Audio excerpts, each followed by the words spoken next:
Titanic. Out of the scabbled grey granite womb she slipped away, tensing her umbilical chains and setting free the screams of friction. Thrust into the Irish font of maritime baptism, a miraculous mechanical conception, doomed by folly, flawed by fiction. Sea-trialled and fitted out in sumptuous unbridled splendour, the White Star Line's coal-stoked, upright, iron daughter. With furnace-fired, steam-straining screw she came about. Scalpel-sharp she sliced her way towards Southampton water, where, neath flapping bunting, criss-crossed for leagues, brass bands played to the excited throng on the bustling quay. Stout stevedores winched aboard, supplies and sundry, with tugs and lighters in attendance, like drones about a plump queen bee. All aboard, first a procession of elegant, refined ladies, with sable, matching muffs and stoles, and broad bonnets to shade fair faces. Then gentle men with tall silk hats, canes, spats, and well-groomed whiskers, accompanied by porters bearing monogrammed trunks, fine crocodile and chagrin cases. Followed by the financier, his ever-hopeful mistress, the high-ranking churchman, the enthralled engineer, the academic, the soprano, and the entrepreneur.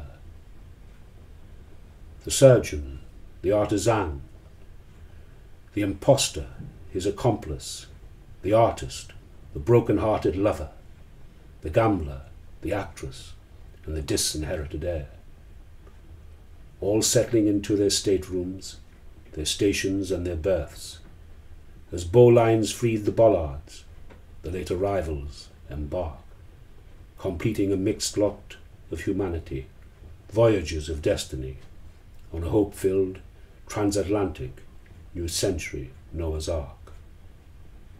With a farewell foghorn blast the die was cast. A piano played the beguiling notes of Beethoven's Für Elise. As a grey ghost she melted into the solent mist and the alluring arms of the nomad Channel breeze.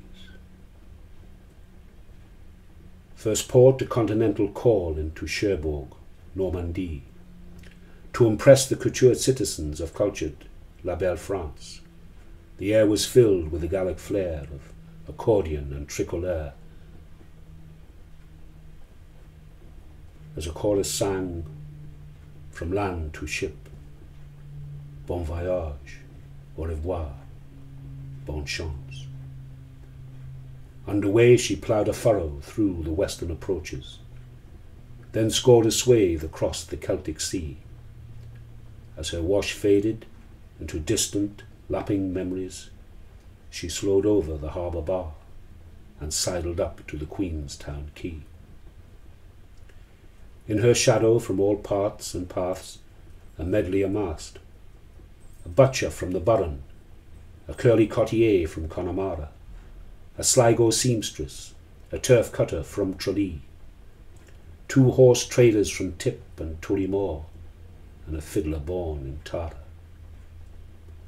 And the 14 Mayo pilgrims of Lahardorn and Adagoul. Some had never stepped out of the parish or shade of the mountain side. With their homespun tweeds, their shawls and rosary beads, they stared at the lonely horizon, their fate now on the tide. Under a seagull-strewn cold Cork sky, families said their last goodbyes as she was tugged once more to motion. Once freed, she courted the wild and ragged western shores, then vanished like a dot into the vast and all but empty ocean. Under sacrifice of stoker's sweat, a fierce rate of knots was set, via hammered rivet, cold cork joint, engine prop and balanced keel.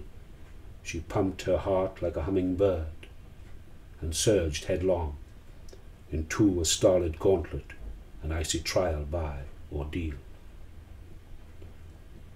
Along the Labrador corridor came another newly launched, not of timber or steel, without rudder or wheel or sail or skipper or crew. A luminous sculpted cathedral, the cold current her bold navigator, and the only master to whom she was true. Back aboard, life was plush for those so flush on the first-class merry-go-round. They exquisitely dined with fine rare wine and well-clipped company. After brandy and port, they took the sea air in a comfortable chair with a view from the balcony. Down in the steerage canteen it was all yarns and tall tales. Some jigged, some swigged from the jug, others sat silent in prayer, dreaming of fortune, adventure, and sweethearts, as a melodeon moaned a string of camolias and the lament of an old Irish air. Iced berg, dead ahead, screamed the watchman, as it loomed like a spectre, an arctic mirage, a drifting debutante coming to gate-crash the ball, a waitress serving up sorrow for supper, sole dish on the menu, no demarcation, a lone level table, and one plate to feed all. The ice struck like a war axe, shearing her rivets and cleaving her plate. As force met with force, along with her ribs all promise was broken. Despair fell on the bridge like a guillotine, severing all other emotion, as dawning doubt infected the crew and those about to be rudely awoken. Abandon ship, a cold command that invokes the best and worst in man, a set of stales, a call to arms that reveals the metal in us all. For oft, on the watery stage where the backdrop is death's shadow, 'tis not the strutting lead, but the bit part ad liber who takes the curtain call. So it was on the wetted edge of life, on a cold Atlantic April night. Each played out their destined role on a ruthless patch of ocean. Some stood fast, others bolted past. The orchestra played on, and some forfeited their very all in acts of pure devotion. The unsinkable breathed her last with a boiler blast, her 4 funnels filled with water, as for the second time in life she slipped, now into the dark abyss where hope would find no quarter.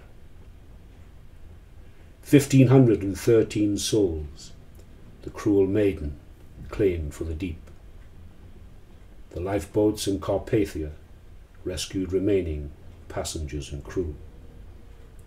All was sunk save the flotsam, and there a farewell love letter signed in a hurried hand, James Flynn of Cull Kilhue.